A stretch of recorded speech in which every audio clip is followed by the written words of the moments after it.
एक डॉक्टर भगवान का रूप होता है, ये सभी को पता है। और अपने पूरे टाइम को बचाकर, अपने पूरा दिन रात एक करके आपकी जान को बचाता है एक doctor.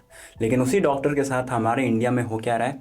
Rape, violence, physical attack और ऐसे ऐसे कांड आ रहे हैं ना, जिसकी वजह से दिल दहल जा रहा है इंसान का कि आखिर जो आदमी हमारे लिए भगवान का रूप है, जो डॉक्टर हमारी जान को बचाता है, उसी डॉक्टर के साथ ऐसे ऐसे कांड हो सकते हैं।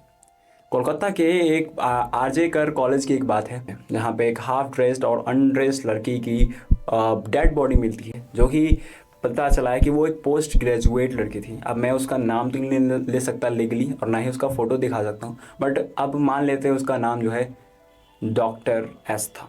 डॉक्टर एस जो है एक्चुअली 2 बजे अपने जूनियर्स के साथ खाना खाई थी, और उसके बाद वो जो है वो अपने सेमिनार हॉल में आराम कर रही थी।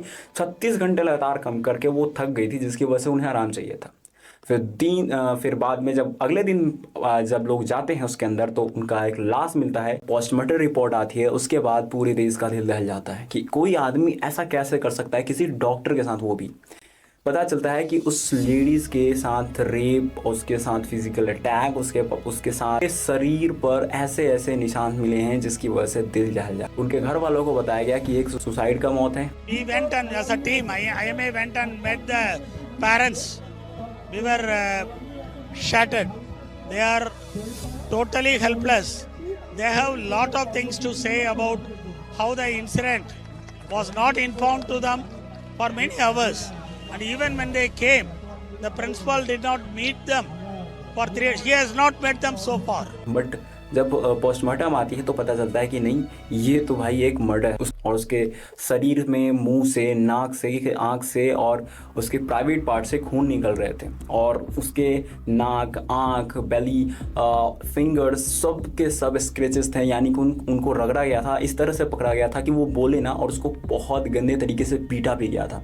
जिसके बाद उसके साथ ये कांड हुआ, और वहाँ पे पता चलता है कि ये सुसाइड नहीं है, एक मर्डर। जिसके बाद डॉक्टर्स ने, जितने भी वहाँ के डॉक्टर्स थे, उन्होंने एक धरना बैठा लिया कि हम इस लॉ एंड ऑर्डर को तोड़ने वाले लोगों के खिलाफ रहेंगे, और जब तक हमारे पास इसके केसेस के जो एक्यूज़ड हैं उनको पकड़ा नहीं जाता, उन्हें फांसी नहीं दी जाती, तब तक हम नहीं बैठेंगे। एक्यूज़ड के रूप में हमारे पास संजय राय आते हैं, जो कि एक उनका जो हेडफोन था वहाँ हॉस्पिटल के सेमिनार हॉल में मिला था। जिसके बाद उसे जब कनेक्ट करने को कहा गया, तो तुरंत संजय रॉय के फ़ोन से कनेक्ट कर लिया गया, क्योंकि वो संजय रॉय जो थे वो सीसीटीवी के आसपास नज़र आ गए थे, और वो लगातार इधर से उधर हॉस्पिटल के सेमिनार हॉल में इधर से उधर कर रहे थे। और इसके साथ साथ इस पे बहुत सारे केसेस हैं, जैसे रेप के, उसके बाद मेंटली टॉर्चर के, फिजिकली टॉर्चर के, बहुत सारे केसेस हैं। और इसके साथ साथ ये एक दलाल भी था। दलाली मतलब उस जो हॉस्पिटल था उसके अंदर नाम लिखवाने के लिए, और साथ साथ जो आसपास के लोग जिनके नाम नहीं लिखा पाते थे, उन्हें क्लिनिक में बेट देने के लिए उसका काम करता था। और साथ साथ जब एडमिशन हो जाता था तो डॉक्टर से हफ्ता वसूली करता था। अगर पैसे से देखा जाए तो रियली पैसे से एक ये पुलिसमैन था। एक्चुअली जो ट्रैफिक और डिजास्टर मैनेजमेंट जो पुलिस काम करते हैं, वो वाला काम कर रहा था। बट यहाँ पे देखिए, ये जो है इसके पास एक्सेस थे कि हॉस्पिटल में किसी भी हॉल में किसी भी रूम में जा सकता है। और इसलिए यहाँ पे जो लोग हैं ना, इसकी वजह से संजय राय को ये केवल नहीं मानता है कि केवल संजय राय इस रेप में शामिल नहीं था, अभी और लोग शामिल थे। लेकिन यहाँ पे नेताओं द्वारा, वहाँ के पॉलिटिशियंस द्वारा इन सारे केसेस को छुपाया जा रहा है। सबसे ज़्यादा गुस्से की बात यह वाली है कि ममता बनर्जी ने लगातार कोशिश की है कि इस केस को किसी न किसी तरीके से बंद कर दिया जाए। अभी हाल ही में यहाँ के जो इस हॉस्पिटल के, यानी कि आरजे कर हॉस्पिटल के जो प्रिंसिपल थे, संदीप घोष, रिस्पॉन्सिबिलिटी के लिए उन्होंने अपने आप को रिजाइन किया इस हॉस्पिटल से, और 8 घंटे के अंदर अंदर प्रिंसिपल बना दिया जाता है एक नए हॉस्पिटल में। जिसके बाद जो है स्टूडेंट्स के अंदर और भड़क उठ गई, क्योंकि कैसे एक इंसान को, वैसे इंसान को जो प्रिंसिपल बोल रहा है कि उस लड़की को नहीं जाना चाहिए था सेमिनार हॉल में। बताइए, एक डॉक्टर जो है पूरी रात मेहनत करके, 36 घंटे मेहनत करके, और कहीं पे वो आराम करने जाए, उसमें उसकी क्या गलती है?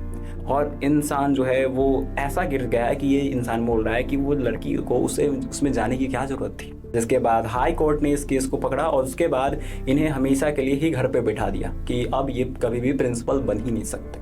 और साथ साथ हाई कोर्ट ने इन सब सब केसों को सीबीआई को सौंप दिया, क्योंकि वहाँ के पुलिस पे भरोसा नहीं है। और इसी को लेकर भड़की है ममता बनर्जी। वो सोच रहे हैं कि आखिर पश्चिम बंगाल के पुलिस पर क्यों भरोसा नहीं है लोगों को। तो देखिए, इसका सबसे बड़ा कारण ये है कि ये जो आदमी था वो कहीं ना कहीं पुलिस से जुड़ा हुआ था। बताइए, ये रेप करके और पुलिस के बंकर में जाके सोया था बहुत आराम से।